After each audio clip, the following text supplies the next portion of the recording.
Assalamualaikum warahmatullahi wabarakatuh.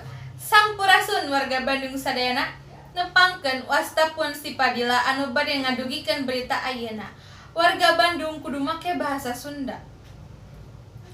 Aturan daerah nu ngeunaan kana pamekaan pamulasaran pameliharaan jeung pamekahan bahasa sastra jeung aksara Sunda geus ditangtukeun ngaliwatan sidang paripurna di gedung DPRD Kota Bandung Senin 28 Mei.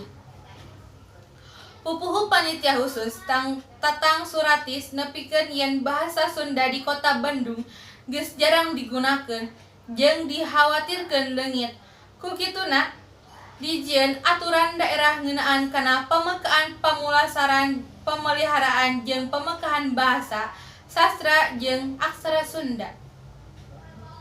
Kukituna dina aturan Perda diatur di antara unggal poe Rabu sakabeh warga Kota Bandung, katut pejabat atawa masyarakat wajib menggunakan bahasa Sunda. Di sakola oge pangajaran bahasa Sunda wajib dijadikan kurikulum ti mimiti SD, SMP, nepi ka SMA.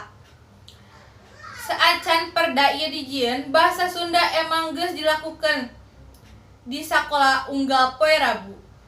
Ti saprak tahun 2006 pamekaan bahasa jeung aksara Sunda keur ngaran-ngaran jalan di Kota Bandung oge geus digunakeun saacan Perda ieu disahkeun.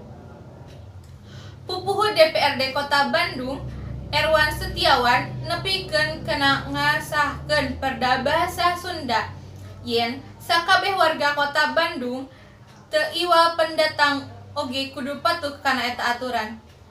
Nurunkeun Erwan, sanajan dina Perda diwajibkeun ngagunakeun bahasa Sunda unggal poe Rabu, tapi eueuh sanksi pikeun nu henteu menggunakeun.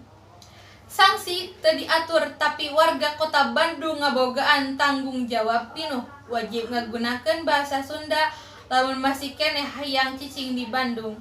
Nya sanksi moral bae jeung kudu eta, tambah Erwan. Sakitu barita anu ku abdi didugikeun. Wassalamualaikum warahmatullahi wabarakatuh.